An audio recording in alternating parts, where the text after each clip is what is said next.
We're going to be talking about Chinola, a brand that hopefully most of you guys are familiar with. And the reason that I'm going to use that, obviously, I'm the most well versed in it, but it hits on a category trend that a lot have overlooked over the years. And I think we have a tagline that says, the future is fresh, and it's for a reason. We looked at four trends really driving industry growth, and flavor first cocktails was a big one. I think 20, 30 years ago, when you looked at cocktail menus, it was a lot of the same. And now innovation, the world's 50 best bars didn't exist back then. And we tried to drive through that. Again, quality products, people willing to pay a little bit of a premium. I think if you showed a $30 cocktail years ago, you would have been laughed out of the room. And now people are willing to put that behind them. And although they might not have what we call smashable cocktails, they will have a few. I think on top of that was the low ABV appeal. And this is where Chinola really hit on all sectors. We not only hit on sustainability, we not only hit on brand culture, but by telling a real genuine story, we're able to drive that home and do so in a range where you can mix a high proof spirit with us, a low proof, and really hit on all gambits. And I think the last big trend that we've had to be pity to was influencers and social and education. I think barriers to entering the spirit space 10 years ago, 15 years ago were much different. There were 1,600 distilleries 15 years ago. There's over 6,000 now. So anyone during COVID especially knew that they could create a brand. And if you look at, hopefully no brown foreign people in the room, Jack Daniels didn't lose 10% market share to one brand. They lost to 6,000 brands owning their home markets. And it wasn't about going to one place and saying, all right, I'm going to fight you here. It was about death by 1,000 cuts and 1,000 brands winning their home bars. And that was something we really wanted to kind of inclusive on. And that's where Chinola kind of played our biggest role. The ultimate quality ingredient. And I think the one key part was convenience. A lot of bars right now will obviously make their purees, their liquids in bar level, but consistency is key. One of our biggest driving factors was how do you get a Marriott type account with 15,000 locations to do the same thing over and over and over again?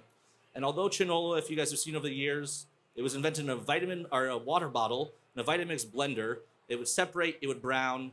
In fact, one of the first people I ever brought it to said, what the fuck is this lava lamp doing on my desk? Because it looked that bad. And it took 5 years of innovation. And when we drove and launched in 2018, we made a few hundred cases and we sold it to our friends. And in 2019, we made a few hundred more cases. And we sold in 2, 4, 6 states. The expansion was slow, it was long, and we didn't see the shiny object of a Total Wine saying, we'll put you in 40 states at once. We went state by state by state. And now Chinola is available in 5 continents around the world, 42 states, and we'll do 15 million cocktails on menus this year. What we really did is we saw a challenge. And what we realized is every bar, what do they have other than seats, patrons, and bartenders? They have liquor and they have simple syrup, the two biggest staples. I applaud anyone that makes simple syrup and sells it into retail to consumers, not knowing that it's 50-50 sugar to water. What they didn't have is citrus, and they didn't have consistency. And what we didn't realize is, as living in New York, refrigeration space was very key to us. Citrus goes bad. It takes manual labor. It's not consistent always. You've ever had a bad lime ruin a whole batch of juice? It's a pretty common occurrence. So our solution, what do? We pre-batched simple syrup, fruit, and booze into a bottle, and we knocked out 3 steps outside the bar. Why this works? We now have, if the average liqueur pour across the US is 0.25 to 0.5 ounces, Chinola's is 1 to 1.5 ounces because we are citrus forward instead of sugar forward. That allows us to balance out cocktails more specifically and outpour the rest of our competitors 3 to 6 times. So if you look at our 5 top competitors, which I won't list by name, we outsell them 3 to 6 times in a fractional basis of the accounts across the US with a shelf-stable option that allows them to be storytellers. And thankfully, there's not a lot of consumers in this room. I love winning consumers, but they're expensive and they go home, they make 5, 10 drinks a day, or a week, sorry. A bartender makes 500 to 1,000 a night. And so how do we win the trade? How do you build brand evangelists? You start with a good story, you make them our storytellers, and that's, I think, the foundation of where brands are built. Real life mixology. One of the key things we noted during COVID was how do you get the consumer at home to want to make drinks without fear?